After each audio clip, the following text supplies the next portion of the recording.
Good afternoon, everyone. Model Man Frank here. How are y'all doing today? Welcome to the channel. As you can see, I was going to try and set up over there on my workbench again so you guys could see what I was doing today.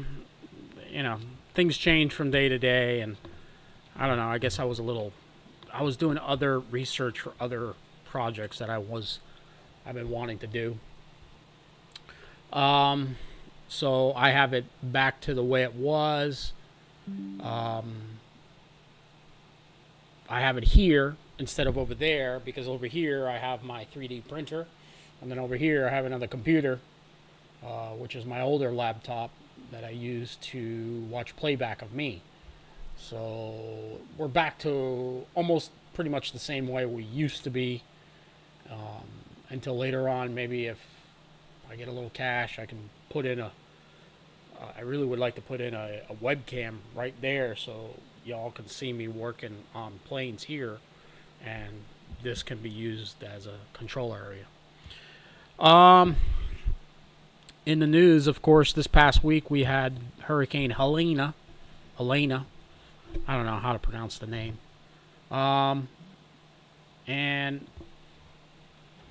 okay, well, so Helena, who knows?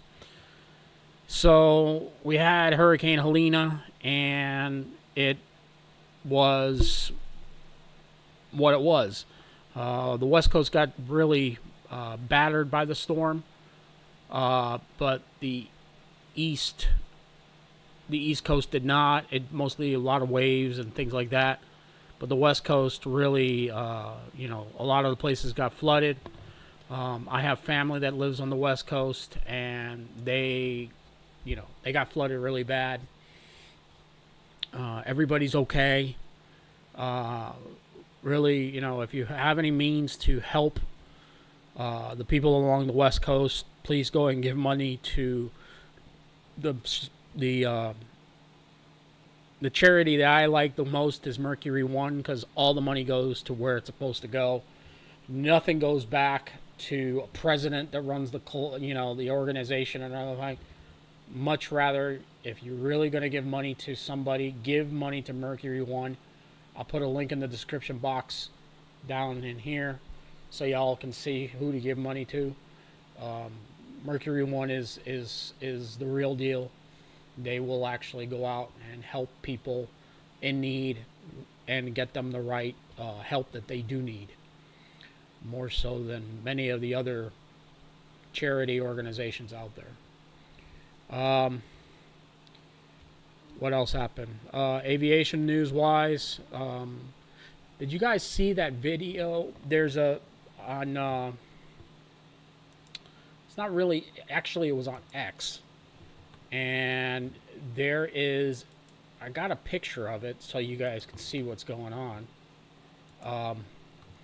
So in Rio, I guess it's in Rio or in Brazil somewhere, there was a blimp going around running tests, and they were getting ready to do they were getting ready to show off the blimp during a football match, which over in South America, as you know, football is not football like we have here.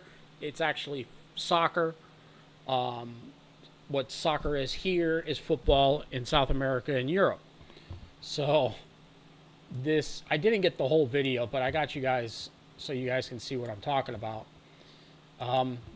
So if you watch the video, you can go over to, I'll put the link in the description box. You can go over to Breaking Aviation News over on X, and they have some really cool stuff that you can watch there. If you are on X, you can sign on and you can get your updates through them. I will not go on X to talk to you guys or anything like that. It's just not. I use it mostly to get stories and what's going on in aviation on there. If you want to talk to me, go over to my Patreon page, sign up, and we can talk there. But you'll never really see me here. I'm sorry, on X, okay? But, so this blimp was doing a test flight and I guess they lost control of the blimp, and it was just like that movie Black Sunday where it comes up over and it crashes and everything like that. This thing actually crashed into a building. The pilot's okay. He was rushed to the hospital with minor injuries, but the blimp's a total loss. You can see the gondola down below, and that happened overseas. Also, I think it was one thing that we could talk about. You know, the F2 or F7 Cutlass, or everybody liked to, like back in the military terms, they actually used to call it the Gutless because the aircraft had such a weak engine. I think it came out during the Korean War. I know we were going to talk about the Korean War. I got to do a little bit more research. Not a lot of information out there. You know, when I talk here about things, it's all about stuff that I can find on the web or I have on books. Unfortunately, I don't have very much on B-29s over the Korean Peninsula, but I did find something interesting. Let me pull this up so you guys can see the Cutlass there, or as we would all like to know it as the Gutless. This plane had a lot of potential in it, man. If they had some really afterburning engines on it, I think it would have been a cool airplane. It was, you know, a wing design, very smooth features to it, but it just didn't live up to its potential. It did come out around the 1950s. It flew in the 60s. It had a very short career. It just wasn't a really good airplane. Plus, you needed, you know, it was more of a step stool. It wasn't a step stool. You needed a full ladder to get up into the plane because the plane sat so high up.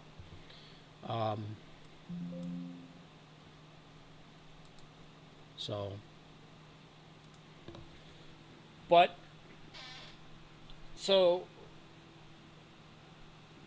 was I going to say? I can't remember. Oh, B-29s, as we know. So I was going to do something about the B-29, but I really need to really do some research on it. There are little actions that I know of. I met a gentleman back in my youth when I used to build plastic model airplanes. I took a break from building RCs and wooden aircraft for a while, and I got into plastics. So I would build plastic airplanes, fine scale modelers. I really liked doing that for a while. And I got boxes of stuff to still build. Just haven't had the real oomph to get into it. You have to really be in that mindset to get into it. And so, you know, I met this gentleman who flew on the B-29 in the Korean War. And he actually flew on a photo reconnaissance version of the B-29. And it was it was stripped of guns. The belly of the plane was painted black, like most B-29s were during the Korean War. And of course, the top of the aircraft was painted in gray. They only flew at nighttime. Okay, they would fly high up into the stratosphere, so they could barely be seen. And they would take photos. They had photos. There were very large cameras inside the aircraft that would get detailed photos of areas that were potential bombing targets or attack targets. And those are the aircraft that were being used to map Korea, the North Korean peninsula, during the Korean War. And they had this, you know, to protect themselves from MiGs that were flying at nighttime. You know, the Russians did have radar. They got it from, of course, us, or they stole it, the technology. So the aircraft was equipped with a strobe light, just like on a photo strobe stick. And when they were being shadowed by a MiG, because you got to remember, during the Korean War, just think about it. During the Korean War, it was Chinese pilots that were flying these MiGs. The Korean pilots weren't flying. The aircraft, the MiG, was a new piece of technology given to the North Koreans by the Russians and by the Chinese. So it was new technology. There were Russian pilots flying these aircraft against the Americans and against the UN. Because at that time, the United Nations had just been formed, and that was, who was fighting in this new kind of war. It was a war being fought with jets, and the B-29 was completely out of its element because it was a slow lumbering bomber, and you got jets flying after these aircraft. So he's telling the story, and he was telling how the guy in the tail saw the plane, and they had sunglasses that they would bring, not to carry a bomb. I'm going to get to that story in a moment. And I'll never forget, he told me the whole story, and I remember us talking about it. So they were high. He said they were at 20,000 feet, and there were high cumulus clouds, thunderheads, because it was raining and, so on and so forth. So they saw this MiG, and the MiG opened up on them a couple of times. Didn't really, it was kind of the MiG pilot was trying to scare them away. So what they did is this strobe light that was facing towards the rear of the aircraft had a very wide spectrum. And they would have to wait until the MiG pilot got close enough, and then they would hit the button. And it was a strobe light to actually blind the pilots. That was their only defense, because they didn't carry any guns. The plane was very light. It was lightened of the guns, but it had camera equipment on board, so it couldn't land into enemy hands. So the plane got in really close, and boom, they hit the strobe light. The pilot's, freaked out. He doesn't know what's going on. He goes off, and what the B-29 would do would increase a little speed and then duck into the clouds to disappear.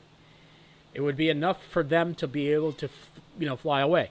It was a one-time shot for that strobe light, because the strobe bulbs, they're camera flash bulbs, so you couldn't really get up to the tail while the plane was flying and change the bulb. Now they did have one. He did say that they had one inside that you could change the bulb, but you would have to wait for that pilot to get really, really close, and then we're talking dangerous stuff, So it would be enough to scare the pilot away, and they would fly away.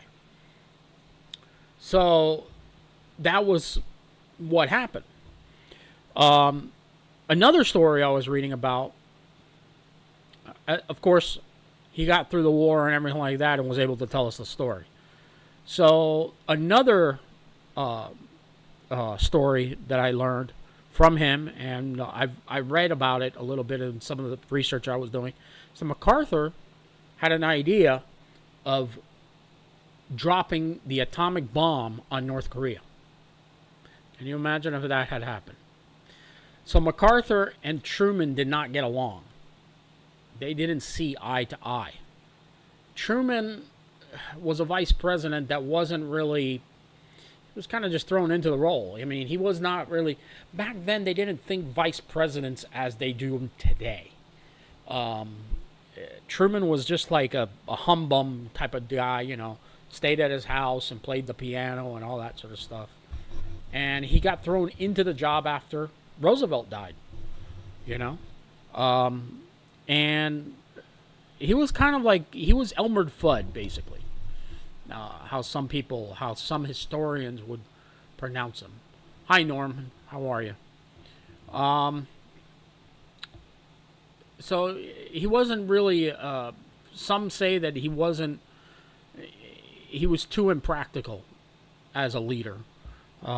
He did believe in Israel and that the Israeli state should be created and so on and so forth. But when it came to the situation in Korea, you have to get along with your generals and kind of listen to them a little bit, but not be to the point where you just fire them whenever, things don't go your way. And we could go down that avenue, but not on this channel. So historically, Truman didn't like what MacArthur was thinking, and told him, no, we can't do that, because we have to go by what the UN tells us to do. And do I think here's the thing. Do I think that he was right in saying what he did? It was an idea. Doesn't necessarily mean they were going to go through with it. And he still had to get approval from the president to do it. I don't think it would have been a great idea to do so. But at the time, we were the only country in the world, and we are still to this day, the only country in the world that has dropped an atomic bomb during time of war. It's a fact. And, you know, in a nuclear war, nobody wins. And the Russians had no nuclear bombs at that time. And we had nuclear bombs at the time, and so did Britain, because we gave them the technology. So, hi Fly with Peyton, how are you?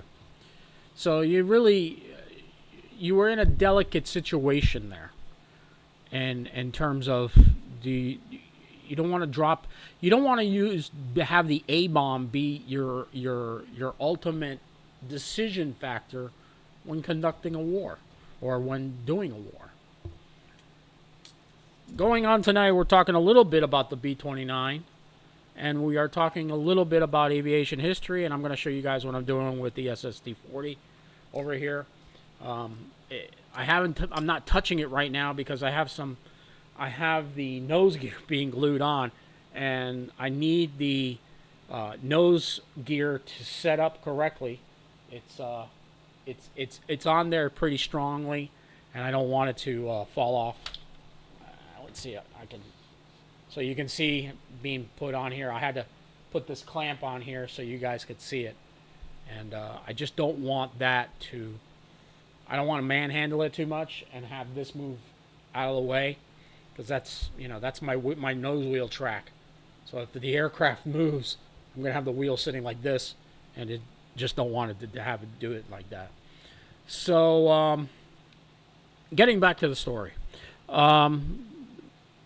B-29s over Korea. There were a lot of engagements with the B-29.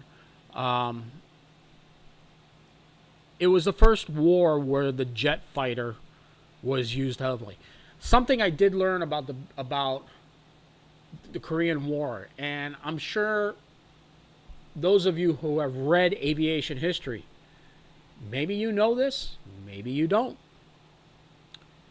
Do you know which was the first engagement between a MiG-15 and an American fighter? What aircraft was it? I'll wait for you guys to throw out your answers down in the chat. I'll give the answer just before we're ending. I'll give you two options. Actually, three. So we know the aircraft that were used during the Korean War were the F-86, the F-82, which was the P-82, was the twin Mustang, and the F-51, which was the P-51 during World War II.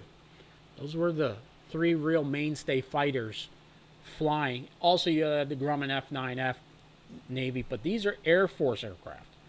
Which of those three aircraft was the first aircraft to shoot down a MiG-15 in engagement in the Korean War? I'll let you guys mull that one over for a little bit and try and figure that one out. So, Russia gave money. Basically, Russia gave the Koreans all this technology, and the Chinese, along with the help of the Chinese, for them to cross over the 49th parallel. Was it the 49th or 38th? 38th parallel. And invade South Korea. When that happened, MacArthur responded, and he had to go in and kick butt. The Korean War was a war that was fought in the early 1950s. We had just ended World War II. So everybody was thinking of peace, around the world. But there were so many minor skirmishes. World War II was a really bad war. It stretched many countries out. We were still rebuilding Japan. We were still rebuilding Germany. They were our friends, but they weren't. They were our forced friends because they had lost. Italy was being rebuilt after Mussolini, and the UN had just been formed. So this Korea was the very first police action, could call it that for the UN. This is where the UN was needed to be, show its colors. And so they invaded the North, invaded the South. And from Japan, MacArthur acted. He sent the Marine divisions over there and the U.S. Army divisions to go over. And I think it was the Army that got there first and then the Marines. I'm sorry, it was the other way around. The Marines were first, then the Army showed up. And there was a carrier off the coast, and they got involved. And still waiting to see if you guys know that answer. Remember, the first 3 fighter aircraft before the F-86 showed up was the F-9F Panther, the Mustang, and actually Corsairs were also involved. But none of the aircraft that got involved in the very first MiG-15. The MiG-15 showed its oomph there. That was being shown off. The F-80 was flying, okay, which was the P-80, which was the Shooting Star. But which aircraft was it? Which aircraft was it? Was it the F-80? Was it the F-51? Or the F-82? Okay. Which 3 of those aircraft? Because the F-86 hadn't shown up yet. The F-86 didn't show up until later on. F-86 squadrons did not start showing up until the second year or later on in the war. So, which plane do you guys think it was that was the first one to be shot down a kill of a MiG-15?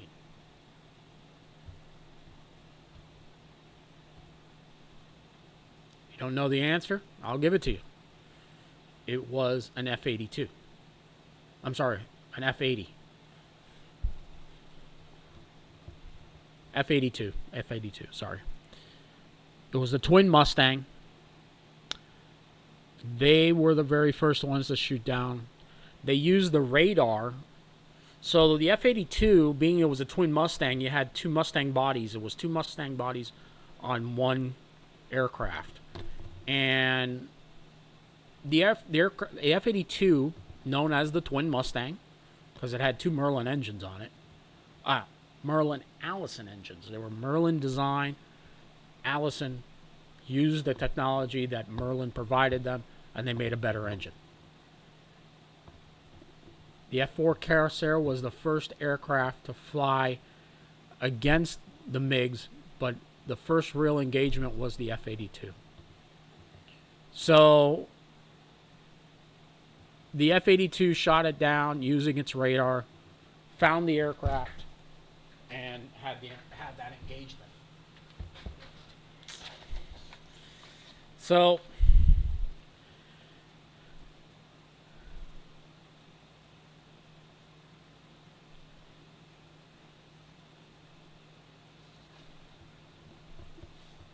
they also had engagements with Yaks.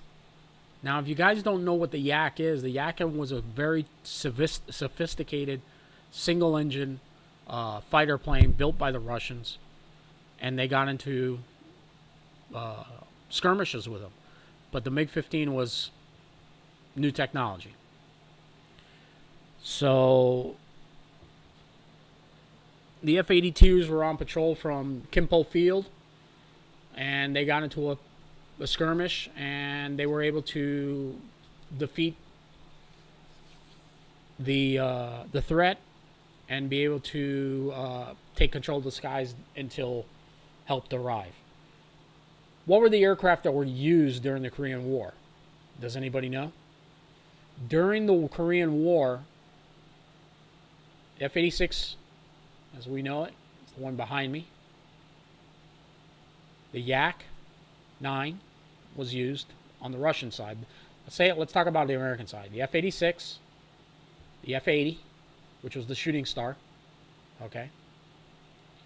The F-82, which was the Twin Mustang. The F-51, which was the P-51 in World War II, was used. Because remember, the Air Force had just been created in 1947. We had Corsairs that were flying. We had the A-1D Sky Raider. They were painted blue. They hadn't been painted. They hadn't gotten to Vietnam yet. They weren't painted in green colors. They were all painted blue. You had the F-9F Panther. You had the Banshee, which was F2F.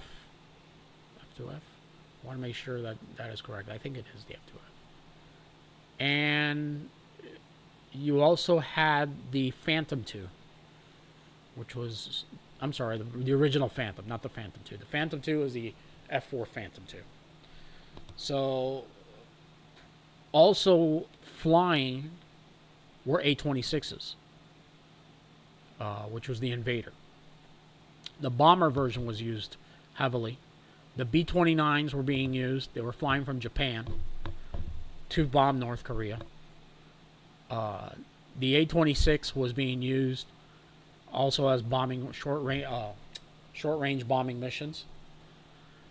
And a really new technology that was being used in the Korean War to rescue downed pilots.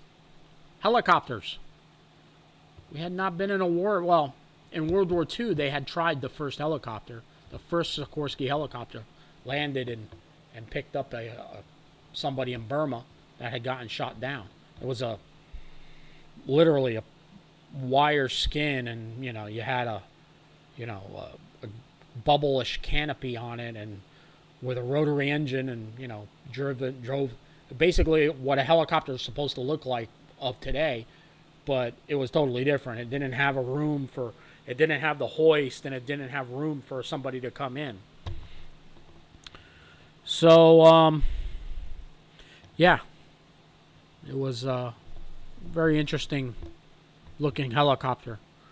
But Sikorsky helicopters, later on, they got the hoist in. You couldn't bring the pilot if they were down. You couldn't bring them inside. Really good movie to watch if you really want to watch. One is Devotion. I've seen parts of it. I've heard it's a really good movie. I can't really get into it. I don't know. It's too much CGI for me. But if you want to watch a movie that doesn't have CGI and it's from the 1950s, from the Korean War, is the Bridges over Tokori. A lot of F9F action into it. And you also had you have Andy Rooney in it, a couple other people. And you also have Sammy Davis Jr.'s wife who plays in the movie. It's a really good movie. Shows the F9F Panther pilot's point of view during the war. Devotion is a totally different movie. It's got the Corsairs in it. It's got some Bearcats in it, but it's got a lot of CGI, and that's probably why I couldn't really get into it too much. But that's a movie you want to watch is Bridges over Tokori. I don't know what other camp. Oh, there's the Sabre, F-86 Sabre one with Robert Mitchum. That's a good movie to watch. There's a couple other movies I know. I'll look them up and we'll make another video about that. But let's talk a little bit about RC plane. So as I was telling you, as you can see with the video here, I've been working on the SST-40. Now it's kind of funny, I'm going to tell you guys something. My wife asked me a question today. She goes, "What's an SST-40? What's the history behind it?" Guys, there's no history about the SST-40. It's just a super sport trainer. It is a real RC plane.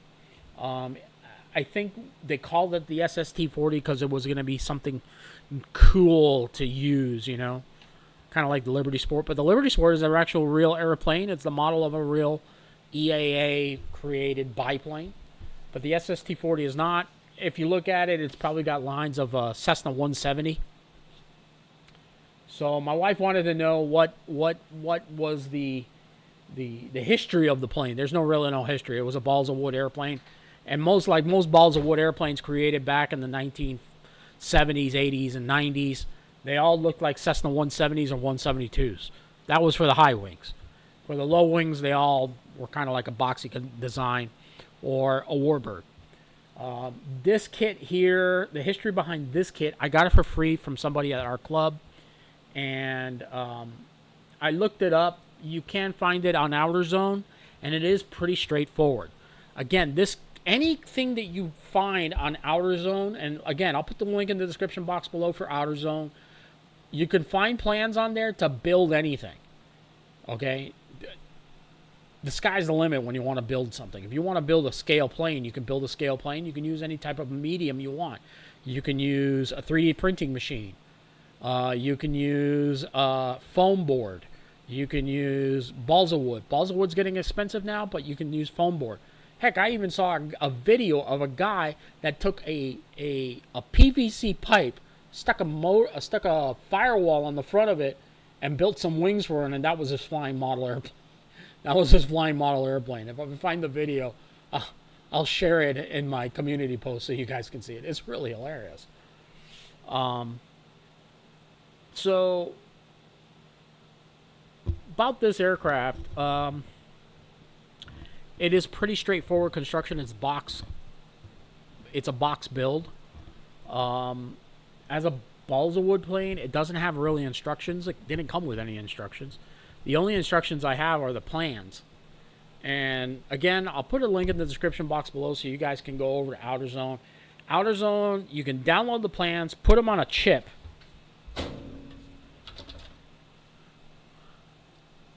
Put them on a USB chip like this.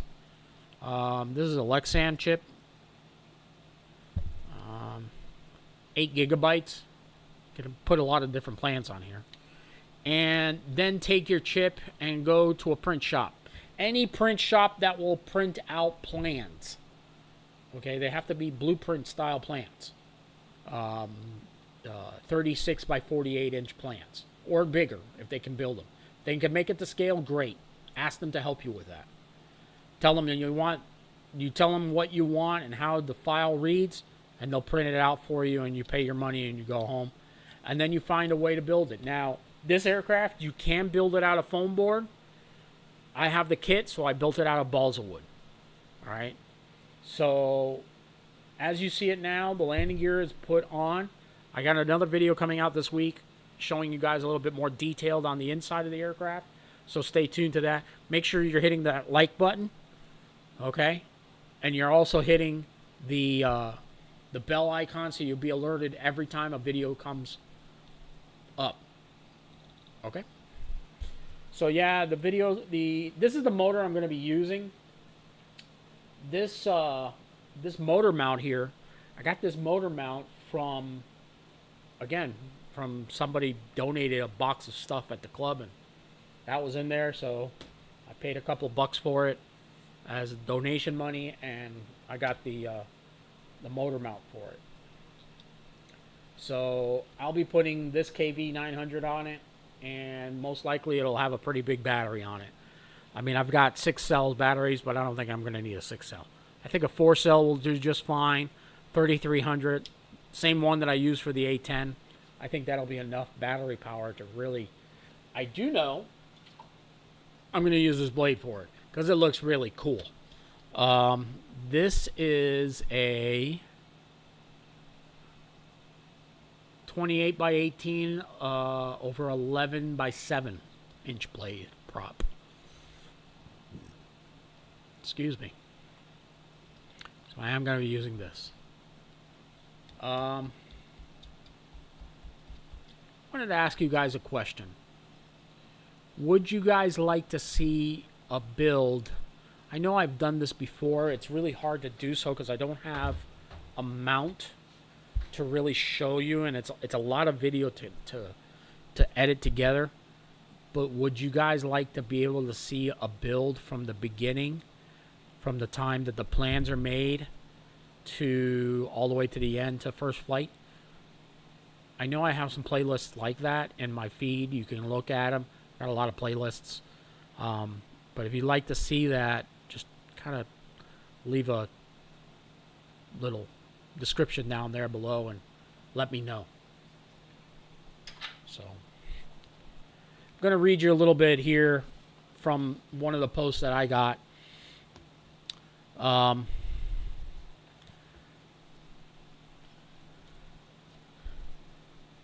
So it was in 1950 about that Korea. North Korean troops made significant overhead Russian Yak-7s and Aleutian Stormovik Aleutian 10s. So you got to realize, during the Korean War, during the Korean conflict, it was Russian pilots flying these aircraft, not North Koreans. Or Chinese pilots. There were North Korea did not have their own pilots. So, but if you really want to read about it, again, I'm going to do a little bit more in-depth video, and we'll talk about it next week, for sure. Also, we'll talk a little bit about the Korean War, about from Korea to Vietnam. A little bit. There's a little bit of almost like a muddy water in between that. And the Korean War, you had the Korean War, and then you had the Vietnam War, and then right in the middle you had Bay of Pigs. So that's a little bit of a historical count. There's a video I just did with my dad. I made a short. I'm going to make a little long stack video also. Hopefully it comes out. I think it comes out this week. I have it on schedule. I went to... last week, I went to the Bay of Pigs Memorial with my father, and we talked about some people that he read about, some people that he knew that flew in the Bay of Pigs. My grandfather was not a part of the Bay of Pigs. Of course, they deemed him. Yes, he was. If you haven't seen the video that I did with my dad, please go watch the video. I'll attach it to the end of this video. If you're watching on playback, you can watch it there.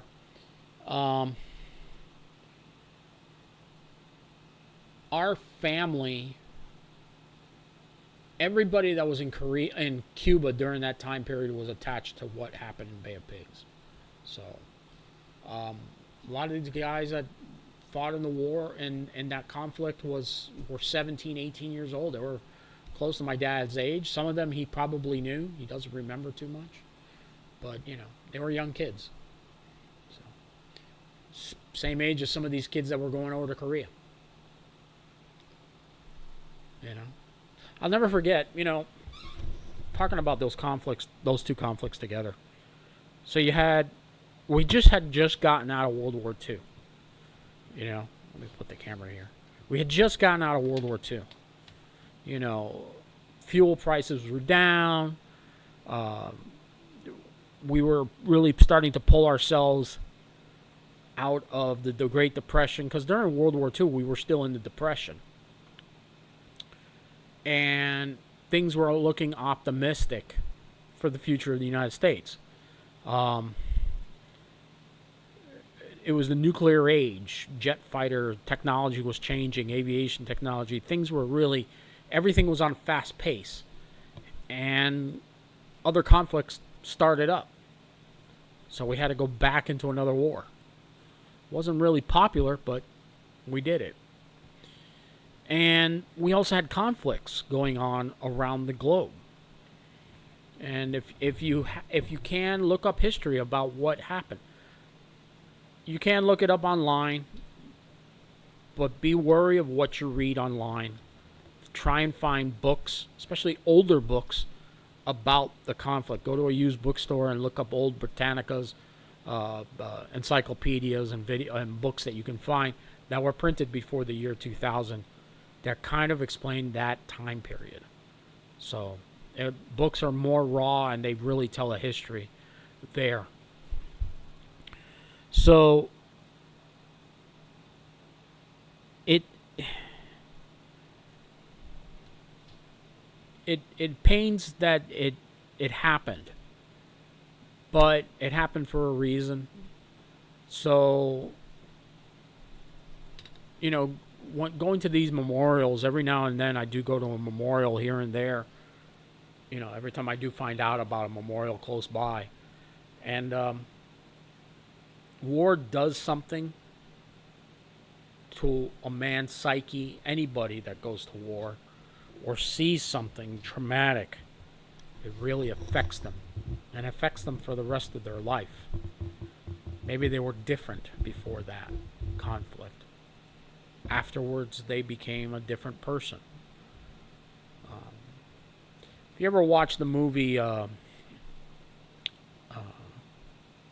Peter Jackson film, I can't remember which film it was, about World War II. Not sorry, World War II, World War One.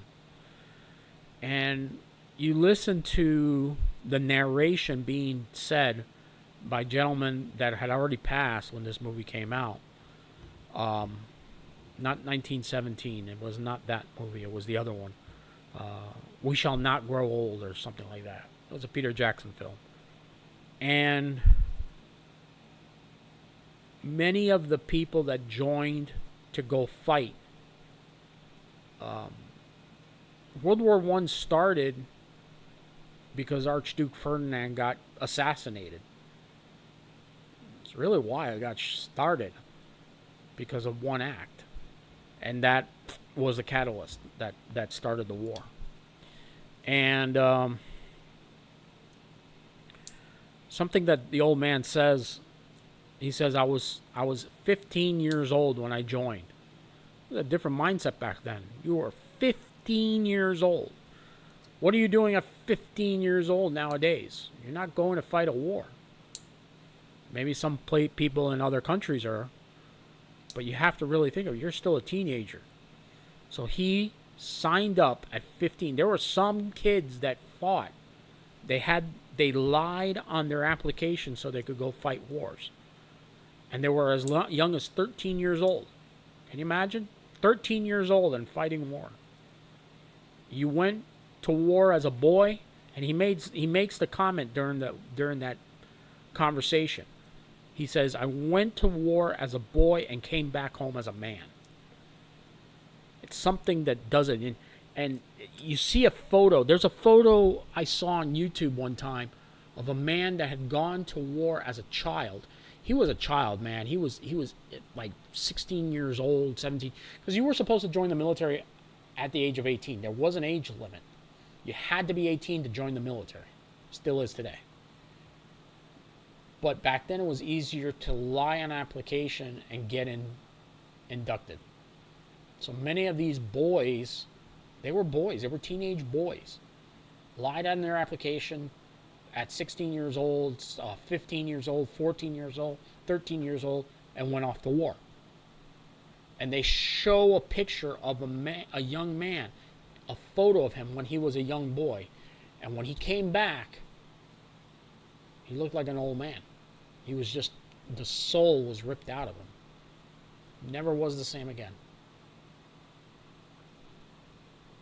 So, I just wanted you guys to really understand,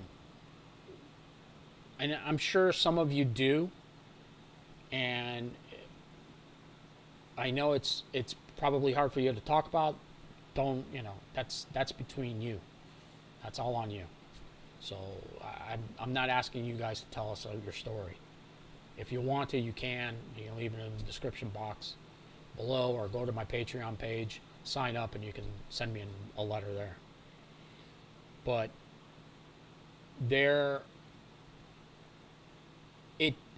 fighting a war is not a video game. It is taxing on the soul on a whole different level. So don't equate. I guess what I'm trying to say is mostly to the young people out there, don't equate what's going on in the war zones to what you see on a video game like Call of Duty. Because it's not. People are dying, and they're dying for real. And as much as many would like you to think it's like that, it's not. A lot of these people that went to those wars, I mean, we had just gotten out of World War II, and now you're being thrusted into another war. You know, there's got to be a different way of solving these conflicts. There's just got to be. So, that's, you know, enough of that. So, back to building airplanes. I'm sorry I went on a tangent there with you all, guys. I just, you know, sometimes when I'm sitting talking here, it's good to tell you guys certain things. So, I want to finish the nose gear on the plane, and then I'm going to do a little bit of a video of me installing the nose gear. So, see if I can bring it around. There's a cable right here, okay? And this has to connect to the servo inside. I will make a servo for it. This one will have its own servo, but it won't be tied to the same servo. I mean, I do have servos. I have larger servos for that.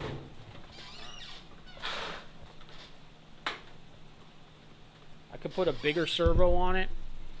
This one is metal, and it's a metal gear servo. It will control the rudder and the nose gear. So I probably will use this. It's got a little bit more heaviness to it, so maybe I'll use it. I don't know. I much rather use a smaller geared servo, because these things, I can feel the weight in this because this is metal. This is plastic. I'm not sure whether I want to use a metal gear servo or a plastic one. I may try and figure that one out. If not, I have Futaba servos that I can use with Spectrum. It's not wise that you use them. I've used them before. I've never had a problem before it. Some people are like, no, you can only use Futaba with Futaba. Okay. I don't. I will use it with Spectrum or Lemon or Orange or whatever.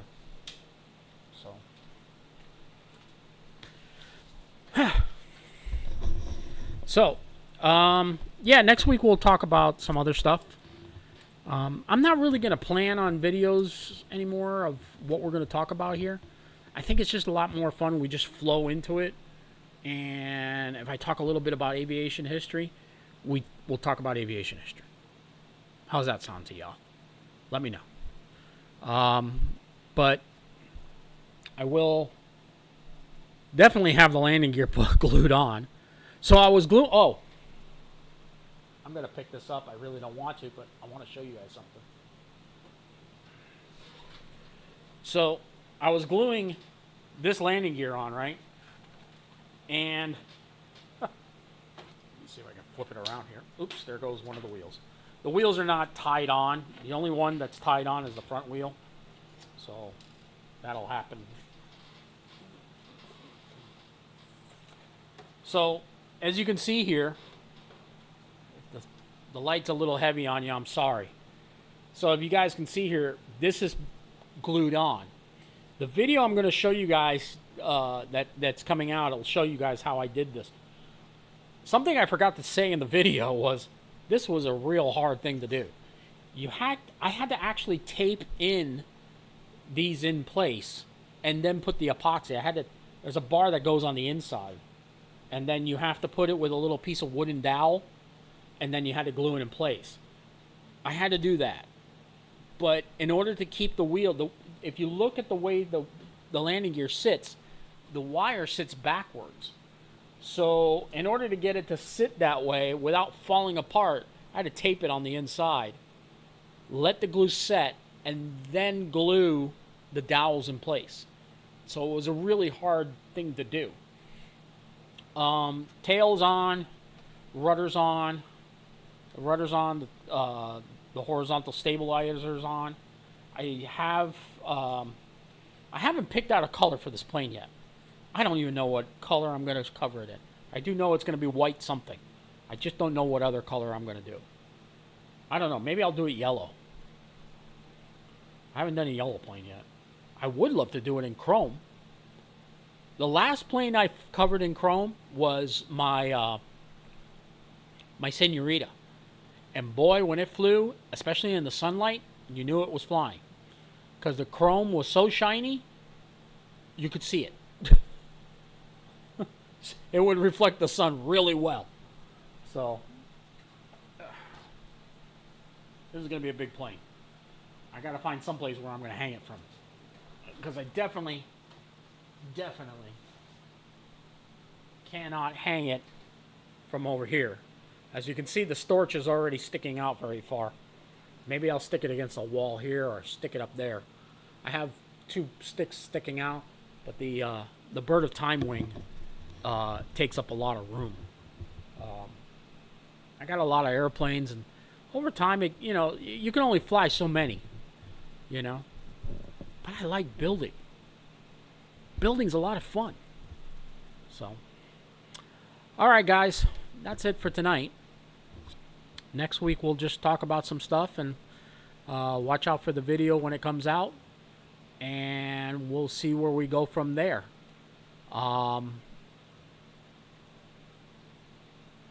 It'll be a very interesting conversation, like it always is. Norman, Peyton, Roots of E, thank you very much for joining in the chat. And to the other 9 or so people that have been watching, or I know more of you watched. I know YouTube doesn't, because usually when I upload these videos, after I've uploaded, I can see how many people have really watched. And usually it's about 20 or 30 people that have watched. It's not the usual suspects that they chose on here. But I really do appreciate y'all joining me tonight. I hope you join me again next week for a great conversation, and we will talk about more stuff in the aviation world and model airplane aviation world. So, I will talk to y'all then. Model Man Frank out. Have a good weekend. If you are recovering from the hurricane, hope you have a good weekend. Please, I hope you're safe. And we pray for everybody. Again, one more thing. I did say Model Man Frank out. One more thing. If you are going to give money to a cause to help with the relief efforts from this past hurricane, I'll leave a link in the description box below. Go give money to Mercury One. They're the only ones that I would say would be worthwhile cause to give whatever money you can. I know times are tough right now, but give them some money to Mercury One, and they'll even take a $1 donation. Whatever you can is a little bit to help in disaster relief. And they're a better, I find that they're a better cause to give money to. So, with that being said, have a good night, everyone. Thanks for joining. Model Man Frank out.